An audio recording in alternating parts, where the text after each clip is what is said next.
Hi guys, welcome to another episode of Clangin and Bangin with Mikey, episode 189. And man, as you can see, I got my Hurricanes t-shirt on yesterday. They beat Florida in a convincing fashion. 44-17. Almost, you know, had over 500 yards of total offense. Ran up and down the field on them boys.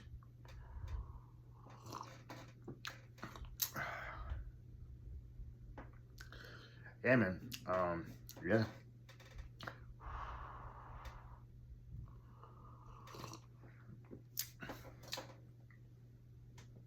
Anyway, what we're going to talk about today, man, is I had a conversation with an IBB Pro. And those who don't know what an IBB Pro is, International Federation of Bodybuilding. And she's been a pro for quite some time. And we talked about, like usually I don't really talk to people in the gym, but she came up to me when I was doing cardio, and she was doing cardio too. And so we just sit there and we rapped about different things, right? And a couple of the conversations that we talked about was doing what you love. I think it's very important to do that. Anybody can work a 9 to 5.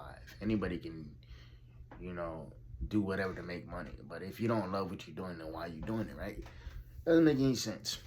Which is true, it doesn't. A lot of people hate their jobs because it's simply they're not they're not doing what they want to do, or they're too afraid to do what they want to do, and so they end up working a job for 10, 15, 20, 30 years, 40 years, and it's like you don't really love it. You don't even like it. You just know for 2 weeks out the month, that you'll get compensated. And yeah, that's what it is. So we talked about that. We talked about a couple other things too, and like the main point that she was trying to say is that it's like, yeah, if you don't love what you do, then why are you doing it? It's just something as simple as working out. I love it.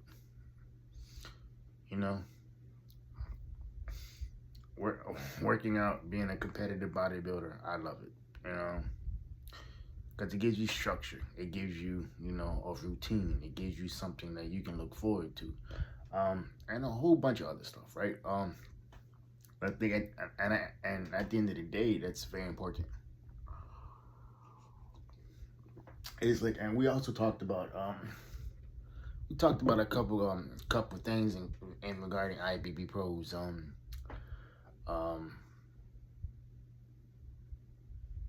Because there was one pro at my show that I did. I don't know her name. I don't know where she was from, but apparently, she didn't compete in 2023 or 2024, and stipulations for any national show is that you have to compete either the year prior. It used to be you had to compete the same year that you got qualified, right? But they changed that, which is good, And so with that being said,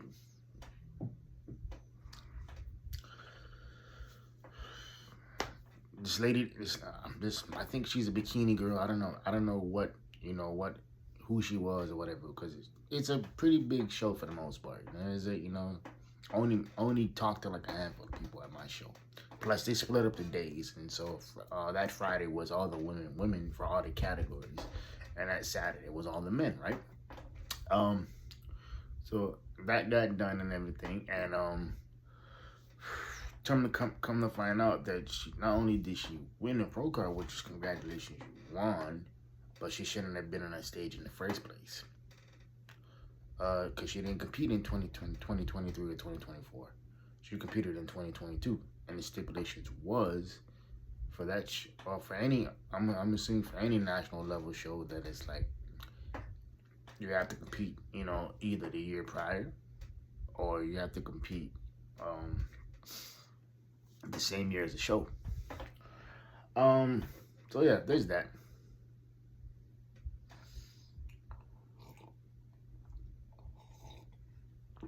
So, person wins a pro card, They do their due diligence and they check and they find out she didn't compete.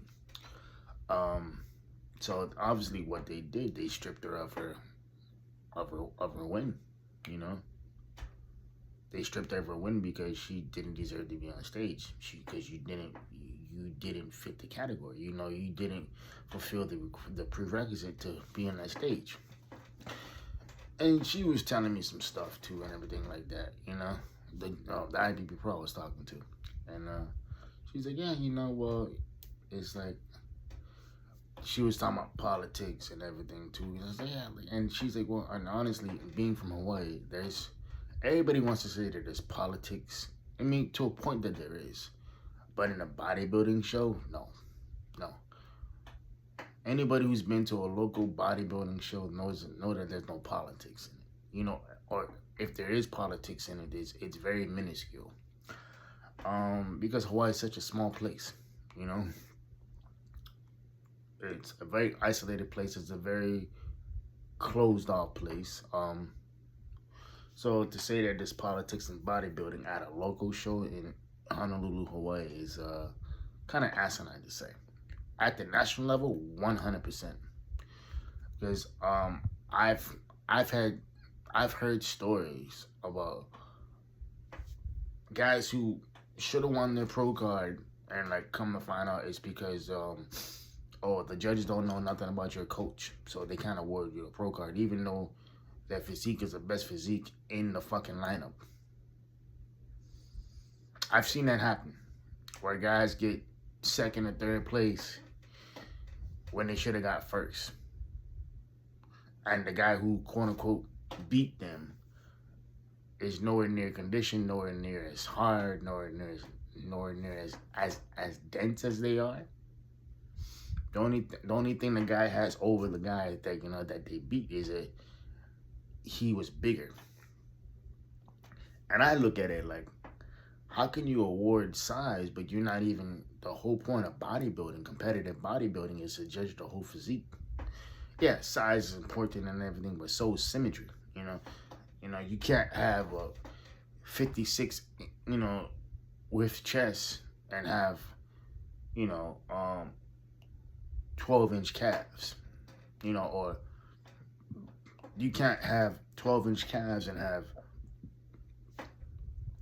ginormous quads, you know, or you can't have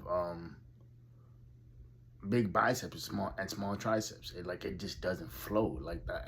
That's the whole point of symmetry. You know, it's like you have to have a well-balanced physique, and I think it's imperative that people go back and they start looking at that too.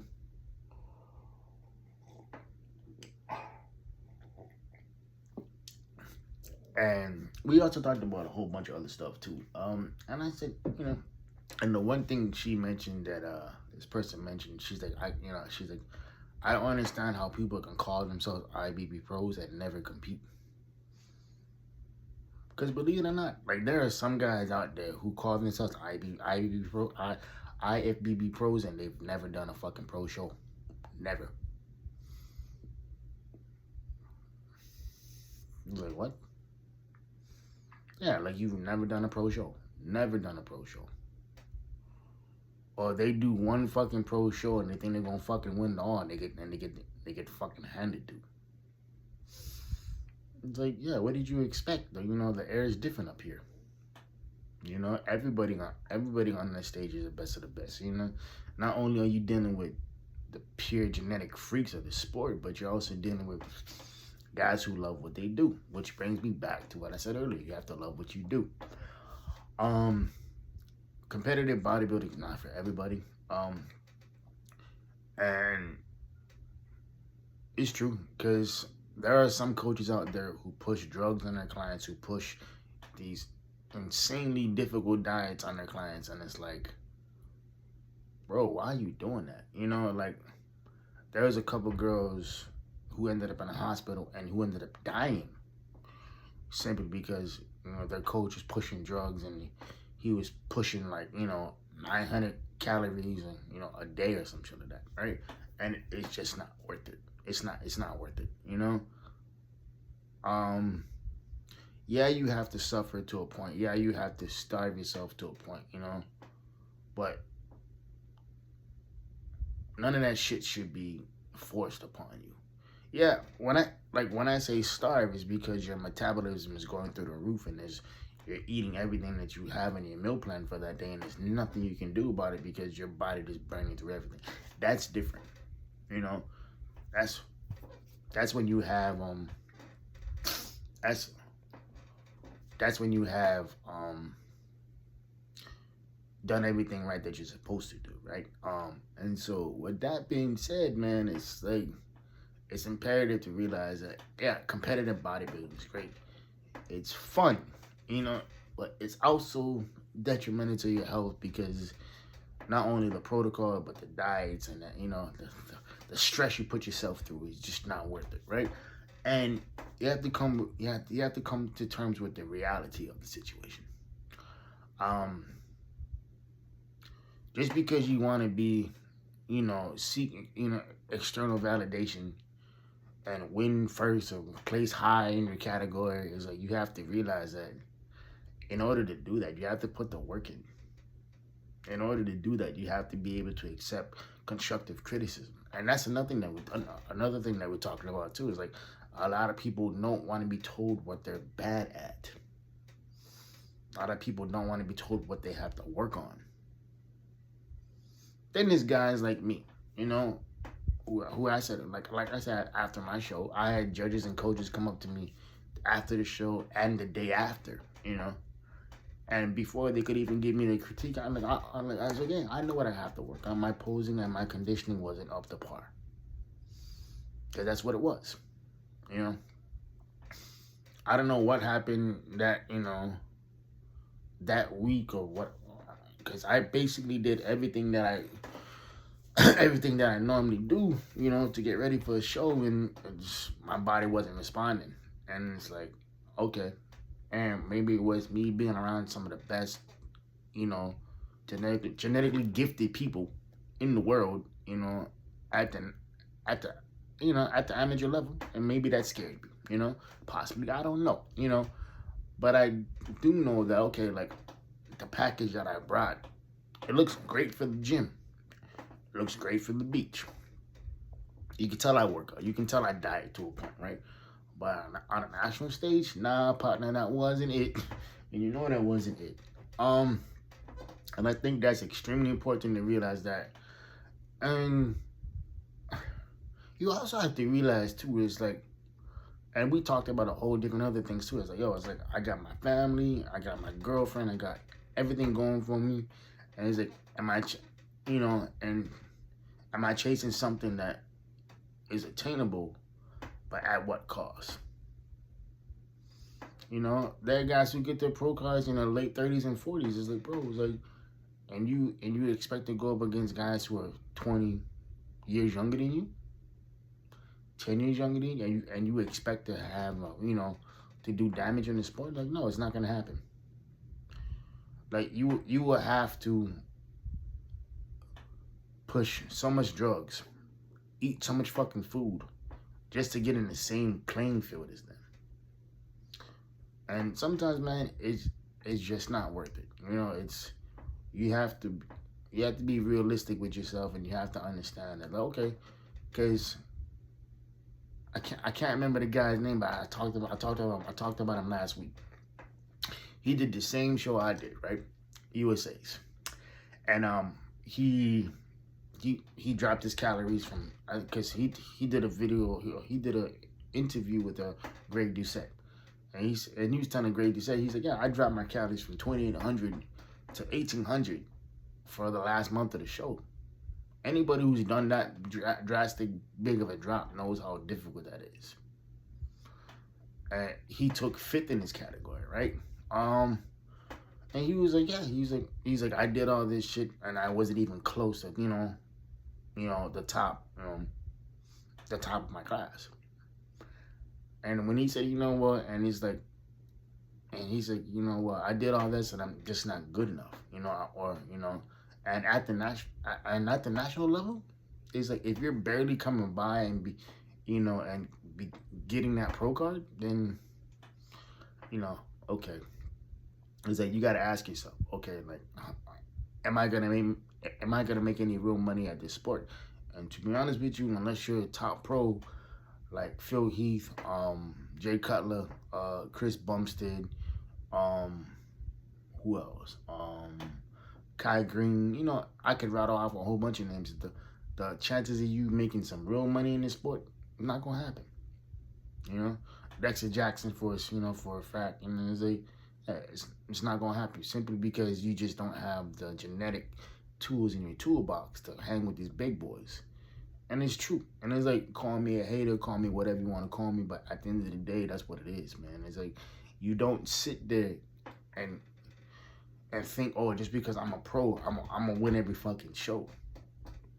Or just because I have the physique to get on a national stage and win a pro card, doesn't mean that you're gonna win. And it's like I said earlier, it's like, there's a bunch of pros that I know personally who've won their pro card and who've never competed professionally. Never done one fucking show. Or if they done one show and they get their ass whooped and they never step on stage ever again. But they're running around telling people, oh yeah, I'm a pro, I'm this and that, you know. And I know some pros that charge $700 a month for a fucking workout plan. Like, bro, why? And you see how they train them, and I'm like, you're paying $700 a month for that? Like, come on, fam. You know, you're paying an extreme amount of money to get trained by somebody who's not really training you that well. You know? Now, I'm not saying that you got to compete every year. I'm just saying it's like, for guys who've done 0 shows and who've only done 1 show, you can't call yourself a pro. Because to me, you're not. You know, what expertise do you have that you can sit there and be like, oh yeah, I can get you to where I'm at? Why? Not competing? You think I'm gonna bust my ass day in and day out and work to get this pro card and not fucking compete? And I think that's the mockery of the sport too. Because like I said, competitive bodybuilding is great. It's fun. You know, it pushes your limits. I'll never ever stop working out. You know, because it's like every bad situation I've been in, whether it's me being broke in college and having no money whatsoever, or you know, me losing my dad or my brother, or any bad situation I was in. The one thing that helped me save myself was the gym. The one thing that helped me kind of just navigate this bullshit, you know, all this trauma, all this drama, was the gym. I could just go in there for fucking 2 hours every day and go lift. It didn't matter what I was going through. I could just zone out and I could just do that, you know. And it brought me happiness. You know, it brought this overweight, shy, timid kid out of his shell, and it just made him more, what's the word I'm looking for, open to the world, you know, because I think that's the worst thing you can do is just sit there and pretend that shit don't bother you, sit there and pretend that, because everybody says I'm reclusive. I'm like, no, I'm reclusive for a reason, because I don't fuck with you. And I was like, sorry, not sorry. Like, I can't sit there and pretend like I fucking like you when I don't. I can't sit there and pretend that we have something in common just because, you know, X, Y, and Z, you know. Because I treat people, you know, how they present themselves and how they treat other people.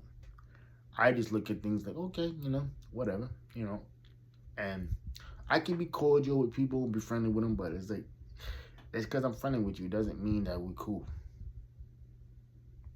There's a difference, you know. And I think once people realize that, once people understand that, you can move accordingly.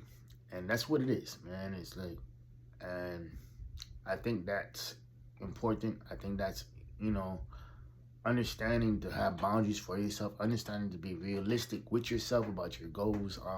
And it doesn't matter what it is. Like, yo, if you like to produce music or you like to write or, you know, you can do X, Y, and Z. If you like to play sports, you know, just because you want to be a player at the highest level, that, you know, I'm gonna just use sports as an example, right? There's like what 300,000 kids that play, you know, youth sports and high school sports, right? Out of those 300,000 kids, something like maybe 100,000, you know, will get picked up for colleges all over the country, right? D1 through D3. Out of those who get picked up for colleges, only something like 256 kids get drafted into the NFL. Out of those who make it to the NFL, who stay, the percentage is like 0.03%. Everybody wants to be Tom Brady. But you know what? There's nothing wrong with being a Kellen Moore. Kellen Moore was a quarterback for the Boise State Broncos. Great quarterback. You know, pro level, got drafted, everything, you know, just wasn't good, you know, at the pro level as a player. But now I think he's a quarterback coach for the Dallas Cowboys. Just because you can't play at the level doesn't mean you don't have the opportunity to give to the level. You know, it's the same thing with bodybuilding. I may not be your prototypical competitive bodybuilder, but it doesn't mean I don't have the knowledge to come help you. It doesn't mean that I don't have the knowledge to come to help you achieve your goals and help you to achieve certain things that you want to do. I may not have the physical physique for it, but I have the knowledge. And that's all it takes, man. It's understanding that you have the knowledge and the wherewithal and the confidence to go through it. You know, because everybody wants shit handed to them, and you can't do that. You know, it's like, okay, like you're gonna do that, then what? Like, make it make sense. Like, how can you sit there and say that you want this shit, but not put the work in for it? Yo, like I always say, you can't get mad with the results that you got with the work you didn't do. It's simple, y'all. Anyway, man, this is about 23 minutes of your life that y'all won't get back. I'll see y'all next week Sunday. I love y'all. Hope y'all keeping it full peace. Private player positive pushing. I'll see y'all next week Sunday. I love y'all. Ghost. And like I always say, know your worth because you're better than what you are. Peace.